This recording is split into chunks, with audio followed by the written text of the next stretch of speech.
So guys, welcome back to our own channel Books Review. So in this video, we'll be talking about the best question bank for CBSE and ISC class 12th for 2024 examination. तो अब आप अपने examination से करीबन 4 से 5 महीने दूर है। ज़्यादातर बोर्ड्स में सीबीएसई और आईएससी बोर्ड में सेम ही टाइम पे एग्जाम्स होते हैं और about about last of February और स्टार्टिंग ऑफ मार्च में आपके एग्जाम स्टार्ट हो जाते हैं और फिर वो मार्च के एंड तक चलते हैं। सिलेबस की अगर आप बात करो सीबीएसई और आईएससी बोर्ड में, तो फिजिक्स केमिस्ट्री मैथ में तो सेम ही सिलेबस है। कुछ कुछ चैप्टर्स ऐसे हैं आईएससी बोर्ड में जो कि एक्स्ट्रा है, लेकिन सीबीएसई के सिलेबस से वो हटा दिए गए हैं। सीबीएसई में भी वो चैप्टर कुछ साल पहले 2-3 साल पहले आपको मिलते थे, लेकिन अब वो हटा दिए गए। लेकिन आईएससी बोर्ड में अभी भी आपको वो चैप्टर्स मिलते हैं। जैसे केमिस्ट्री में सॉलिड स्टेट है, जो नई एनसीईआरटी है उसमें सॉलिड स्टेट नहीं है, लेकिन जितनी भी आप पुरानी एनसीईआरटी देखोगे 3-4 साल पुरानी, तो उसमें सॉलिड स्टेट मिलेगा। और आईएससी की क्वेश्चन बैंक्स जो है उसमें सॉलिड स्टेट अभी भी है। जो पी ब्लॉक एलिमेंट्स हैं वो बोर्ड से हट गया है, लेकिन आईएससी बोर्ड में वो भी रहता है। आईएससी बोर्ड ने भी अपना रिड्यूस सिलेबस लॉन्च करा था, तो उसमें भी उन्होंने काफ़ी सारे पोर्शन हटाए थे। अगर आप लोग चाहते हो कि मैं syllabus wise reduce syllabus for ISC board डालूं तो कमेंट कर देना। अगर ज़्यादा कमेंट आते हैं तो डेफिनेटली मैं अपलोड कर दूंगा। आज के वीडियो में हम लोग बात करने वाले हैं कि आप लोगों के लिए बेस्ट क्वेश्चन बैंक कौन सी रहेगी आखिरी के 4 से 5 महीने में करने के लिए। आपके पास क्वेश्चन बैंक करने का अबाउट अबाउट 3 मंथ्स का टाइम है, क्योंकि फिर आपको 1 महीना लग के सैम्पल क्वेश्चन पेपर ही सॉल्व करने हैं, जिससे आप लोगों को अपना एग्जाम का आइडिया मिल सके। काफ़ी बच्चे इस समय जेई की प्रिपरेशन में लगे होते हैं, और अच्छी बात है जेई की प्रिपरेशन में लगे, लेकिन उनको अपने बोर्ड से मतलब नहीं होता है उस समय।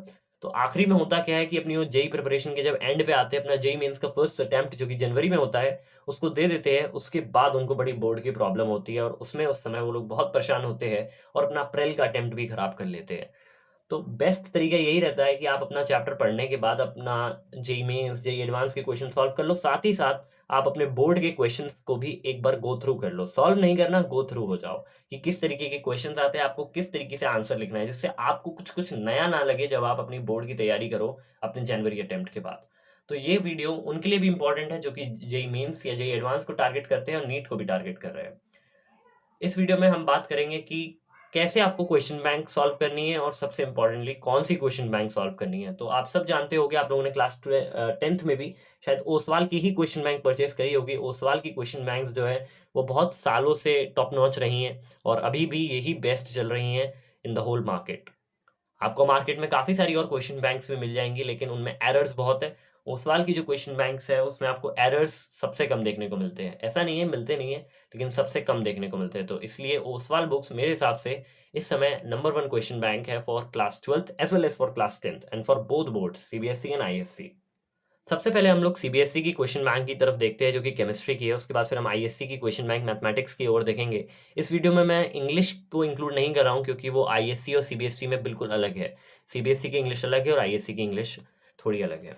सबसे पहले हम लोग केमिस्ट्री की बुक को डिस्कस करते हैं और देखते हैं कि केमिस्ट्री में आपको क्या देखने को मिलता है। ये सीबीएसई बोर्ड की है, इसके बाद मैं आईएससी बोर्ड का भी आपको डिस्कशन दिखाऊंगा। सबसे पहले तो आपको इसमें कंटेंट्स देखने को मिल जाते हैं। सीबीएसई का जो लेटेस्ट सिलेबस है वो दिया है। Then solve question paper of Delhi and outside Delhi set जो रहता है 2023 का वो दिया हुआ है।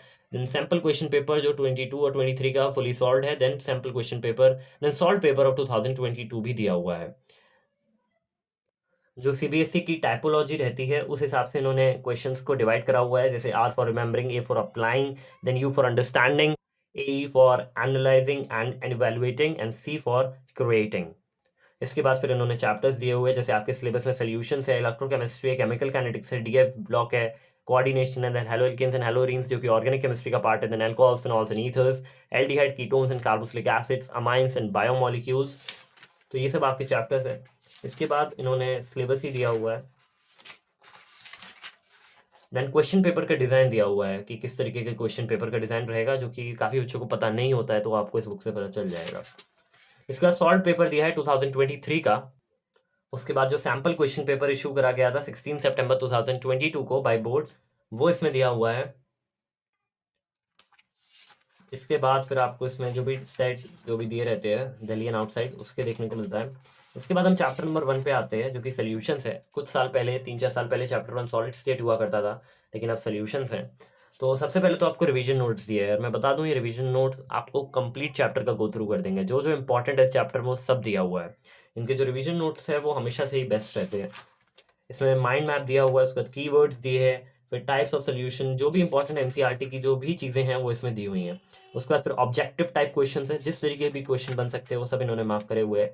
Assertion reason, subjective type question, और उसमें पूरा सोल्यूशन उसका दिया हुआ है। और काफ़ी सारी बुक्स में जो एक कमी होती है कि मार्किंग स्कीम आपको देखने को नहीं मिलती है, लेकिन इस बुक में आपको मार्किंग स्कीम भी देखने को मिलती है। सीबीएसई बोर्ड का एक पुराना चीज़ रही है कि अगर आप उनकी मार्किंग स्कीम के अकॉर्डिंग आंसर नहीं लिखोगे तो आपको मार्क्स थोड़े कम मिलते हैं। तो अगर आपको मार्किंग स्कीम पहले से पता हो तो आप काफ़ी अच्छा स्कोर कर सकते हो, और स्पेशली केमिस्ट्री में जब आपको सब्जेक्टिव क्वेश्चन लिखने होते हैं। न्यूमेरिकल टाइप तो ज़्यादातर मार्किंग स्कीम के अकॉर्डिंग ही बच्चे लिखते हैं, लेकिन सब्जेक्टिव क्वेश्चन में प्रॉब्लम हो जाती है। इसके बाद ऑब्जेक्टिव क्वेश्चन और दिए, सब्जेक्टिव क्वेश्चन टॉपिक 2 के, ये टॉपिक 1 था इससे पहले, जो आपका टॉपिक 1 था, जो कि types of solution, expression of concentration of solutions and solubility, इसके दिए हुए थे। इसके बाद फिर आपको टॉपिक 2 देखने को मिलता है, जो कि Rawls law, ideal and non ideal solutions. ऐसे ही आपको इसमें देखने को मिलता है टॉपिक वाइज। और एक चीज़ इनकी मुझे बड़ी बेहतरीन लगी कि मार्किंग स्कीम के साथ इन्होंने हैंड रिटन टॉपर के आंसर भी दिए हुए हैं। जो प्रीवियस ईयर क्वेश्चन पूछे जा चुके हैं उसके भी इन्होंने यहाँ पे सोल्यूशन दिए हुए हैं। टॉपर आंसर 2017 का जैसे क्वेश्चन था, तो इसका इन्होंने 2017 का टॉपर की आंसर की थी, उसका भी यहाँ पे सोल्यूशन दिया हुआ है, जिससे आपको पता चल सके कि कैसे लिखना है एग्जाम में। तो इसी तरीके से इस बुक में आपको हर चैप्टर दिया हुआ है और आपके लिए सफिशिएंट रहेगा। मैं एक बार इसकी ऑर्गेनिक केमिस्ट्री आपको दिखा देता हूँ, जिससे पता चल सके कि ऑर्गेनिक इन्होंने कैसी दी है, क्योंकि काफ़ी बच्चों की प्रॉब्लम रहती है कि ऑर्गेनिक सर समझ में नहीं आती है। तो इसमें जो भी ऑर्गेनिक का है क्वेश्चन वो हम लोग देख लेते हैं किस तरीके से दिया है। नोट्स में तो आपको जितने भी मैकेनिज्म रहते हैं, मैकेनिज्म मेनली बड़े इंपॉर्टेंट रहते हैं, बोर्ड में पूछ लिए जाते हैं 4-4 3-3 नंबर के मैकेनिज्म, तो वो मैकेनिज्म इसमें आपको पूरा पूरा अच्छे से समझाया हुआ है, जो कि काफ़ी कम बुकों में दिया होता है। इसके बाद क्वेश्चंस दिए। ऑर्गेनिक केमिस्ट्री में बेहतर ये ज़्यादा रहेगा कि आप थ्योरी से ज़्यादा फोकस करो क्वेश्चंस पे, क्योंकि क्वेश्चंस ही आपको पूरा मैकेनिज्म समझा देते हैं, हर चीज़ आपको पता लगने में हेल्प करती है। आपकी एनसीईआरटी में तो एक दो एग्जाम्पल के साथ दे दिया जाता है, इतने अच्छे से समझ नहीं आता। स्पेशली जेई मेंस और नीट के लिए तो एनसीईआरटी, और नीट के लिए तो एनसीईआरटी ओरिएंटेड है, लेकिन जेई मेंस और जेई एडवांस में कभी कभी सवाल उससे ऊपर आ जाता है, तो उसमें आपको क्वेश्चंस ही हेल्प करते हैं। तो यहाँ पे आपको सीबीएसई का आउटसाइड और दिल्ली सेट दोनों के क्वेश्चंस दिए हुए विद टॉपर सोल्यूशन। आप ऑर्गेनिक केमिस्ट्री में तो टॉपर सोल्यूशन को बहुत ढंग से देख लेना, क्योंकि सवाल आपके जब आएंगे आपको क्वेश्चन आता होगा लेकिन आप उसको रिप्रेजेंट नहीं कर पाओगे तो उसमें आपके मार्क्स कट जाएंगे। तो इसमें तो आपका कुछ बुक में जो भी इंपॉर्टेंट चीज़ें हैं वो सब दी हुई हैं, कॉमनली मेड एरर्स और आंसरिंग टिप, और जो भी रिएक्शन मैकेनिज्म है सीबीएसई के मार्किंग स्कीम के अकॉर्डिंग, वो पूरा दिया हुआ है। और इस बुक की काफ़ी हिडन चीज़ एक ये भी है, काफ़ी सारे आपको जगह ये पता नहीं चलेगा, इसमें सेल्फ असेसमेंट पेपर भी आपको देखने को मिलता है कि आपका एक चैप्टर फिनिश हो गया उसके बाद उसका सेल्फ असेसमेंट पेपर है, आप इसको टेस्ट की तरह कंसिडर कर सकते हो। इसके जो सोल्यूशन है ये नीचे आपको क्यूआर कोड दिया है, यहाँ से स्कैन करके आपको इसके सोल्यूशन भी मिल जाएंगे। तो ये सब चीज़ें भी इसमें दी हुई हैं, ये आपके क्लास टेस्ट और जो स्कूल के हाफ ईयरली एग्जामिनेशंस रहते हैं उसमें बहुत ज़्यादा हेल्प करेगा, स्पेशली क्लास टेस्ट और प्री बोर्ड्स में। इन्होंने हर तरीके के क्वेश्चन जो भी इसमें ज़रूरी होते हैं वो सब इसमें दिए हुए हैं, और ये चैप्टर वाइज है, तो ये सब चीज़ें इसमें आपको देखने को मिल जाती है। तो सीबीएसई में आपको उस साल की क्वेश्चन बैंक हर सब्जेक्ट की देखने को मिल जाती है, फिजिक्स, केमिस्ट्री, मैथ्स, इंग्लिश, और जो भी आपके सब्जेक्ट्स आपने स्कूल में चलते हो वो सब इसमें देखने को मिल जाती है आपको। तो इसकी जो लिंक है वो मैं डिस्क्रिप्शन में दे रहा हूँ, आप एक बार चेकआउट कर लेना। तो अब हम लोग बात करते हैं आईएससी की क्वेश्चन बैंक्स के बारे में। जो उस साल की आईएससी बोर्ड की क्वेश्चन बैंक रहती है उसको हम लोग एक बार डिस्कस कर लेते हैं कि वो किस तरीके की हैं। तो सबसे पहले तो इसमें आपको कंटेंट्स दिया है, कंटेंट्स में जो भी आपके टॉपिक वाइज चीज़ें थी उस हिसाब से दिया है। ये मैथ्स की क्वेश्चन बैंक है। सबसे पहले आपको इसमें आईसीएसई का syllabus, then topics found difficult, suggestions for student, ISC solve paper 2023 का, then specimen question paper 2023 fully solve, जो कि सीबीएसई ने इशू करा था 12 जुलाई 2022 को, देन आईएससी का सॉल्व पेपर 2021-22 सेमेस्टर 2 एग्जामिनेशन का। इसके बाद फिर कंटेंट्स दिए हुए हैं, सिलेबस वगैरह है। हम लोग सीधे चैप्टर 1 से स्टार्ट करते हैं, किस तरीके से इसमें चैप्टर वाइज चीज़ें दी हुई हैं। सबसे पहले हमें चैप्टर नंबर 1 है रिलेशंस एंड फंक्शंस। ये क्लास 11th में भी बच्चों ने पढ़ा होता है, क्लास 12th में इसको एक्सटेंड करा जाता है। आपको बेसिक नॉलेज होनी चाहिए इस चैप्टर को पढ़ने के लिए। सबसे पहले ये यूनिट 1 रिलेशन एंड फंक्शन के आपको टॉपिक वाइज नोट्स देखने को मिलते हैं। यहाँ पे इंपॉर्टेंट फैक्ट्स और इंपॉर्टेंट जो भी पॉइंट्स हैं वो दिए हुए हैं, तो ये बड़ा इंपॉर्टेंट रहेगा आपके लिए। देन माइनमोनिक्स दिए कि किस तरीके से आप चीज़ों को याद रख सकते हैं। वैसे इसकी इतनी ज़रूरत पड़ती नहीं है, क्वेश्चन करते करते सब चीज़ें याद हो जाती हैं, लेकिन कुछ बच्चों के लिए हेल्पफुल रहती हैं।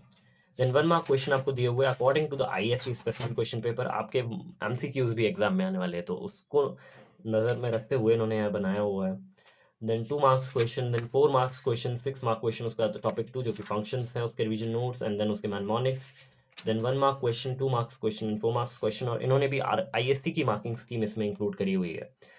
तो काफ़ी कम क्वेश्चन बैंक्स में देखने को मिलता है कि मार्किंग स्कीम वो इंक्लूड करे, तो इसमें ISC की मार्किंग स्कीम दी हुई है, और टॉपर्स का तो हैंड रिटन इसमें दिया ही हुआ है, तो इससे भी आप समझ सकते हैं। देन 6 मार्क क्वेश्चन भी पूरा पूरा दिया है। देन टॉपिक 3, और यहाँ पे इन्होंने एक ये QR कोड भी दिया हुआ है, जिसको स्कैन करके आप इस टॉपिक के बारे में और ज़्यादा जान सकते हो। ये आपको QR कोड बेसिकली रीडायरेक्ट कर देता है एक वीडियो की तरफ, एक वीडियो लेक्चर की तरफ, जो आपको इस टॉपिक को समझने में हेल्प करता है। Then examiner comment and answering tip तो दी हुई है इसमें। ऐसे ही आपको हर चैप्टर का टॉपिक वाइज चीज़ें देखने को मिल जाती हैं, और ये सफिशिएंट रहेगा।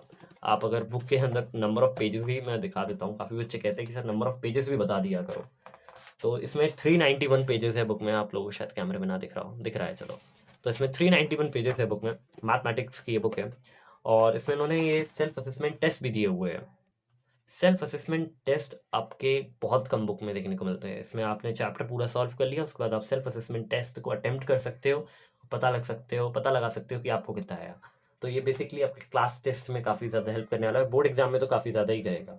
इसके बाद ये नीचे इसका सोल्यूशन दिया हुआ है, ये QR कोड दिया है, आप इसको QR कोड को स्कैन करके इसका सोल्यूशन देख सकते हो, तो आपको यहाँ से सोल्यूशन मिल जाएगा। ऐसे इस बुक में आपको हर चैप्टर का दिया हुआ है जो भी डिटेल है, और चैप्टर वाइज इसमें सेल्फ असेसमेंट टेस्ट है। मैं एक बार फिर आपको कंटेंट्स दिखा देता हूँ। इसमें चैप्टर वाइज आपको सेल्फ असेसमेंट टेस्ट देखने को मिल जाता है, और यहाँ पे जो इनका थ्योरी पेपर का जो मार्क्स डिस्ट्रीब्यूशन है कि कौन सा चैप्टर कितने का वेटेज लेगा, वो भी सब दिया हुआ है काफ़ी बच्चों को। इसको relation function 10 marks, and calculus 32 marks. तो कैलकुलस तो भाई बहुत कम मजबूत कर लेना। इंडेफिनेट इंटीग्रेशन और इनडेफिनेट इंटीग्रेशन, काफ़ी बच्चे इंडेफिनेट को पढ़ते नहीं है। जो जेईई मेंस की प्रिपरेशन कर रहे होते हैं वो इंडेफिनेट को बड़े हल्के में लेते हैं, क्योंकि उसके सवाल जेईई मेंस में आते नहीं हैं। लेकिन अगर आप इंडेफिनेट नहीं पढ़ोगे तो डेफिनेट तो आपको दूर दूर तक समझ नहीं आने वाला। तो यहाँ पे आपको पूरा इसकी डिस्ट्रीब्यूशन दिया हुआ है, एंड देन सिलेबस वगैरह था। तो इसकी जो लिंक है वो मैं डिस्क्रिप्शन में दे रहा हूँ। इनकी हर सब्जेक्ट की आती है, physics, chemistry, maths, English core 1, English paper 1, language जो होता है, लिटरेचर, और जो आपका अपडेटेड सिलेबस है उसी के अकॉर्डिंग आ रही हैं ये। आपका कुछ सिलेबस रिड्यूस हुआ है ISC बोर्ड में, तो अगर आप चाहते हो कि मैं उसका चैप्टर वाइज डिस्कशन कर दूं, तो एक बार कमेंट कर देना। अगर ज़्यादा कमेंट आते हैं तो डेफिनेटली मैं कर दूंगा। तो CBSE और ISC बोर्ड दोनों की क्वेश्चन बैंक की लिंक मैं डिस्क्रिप्शन में दे रहा हूँ, ज़रूर से एक बार चेकआउट कर लेना। तो इस वीडियो में इतना ही, मिलते हैं किसी और वीडियो में। Thanks for watching.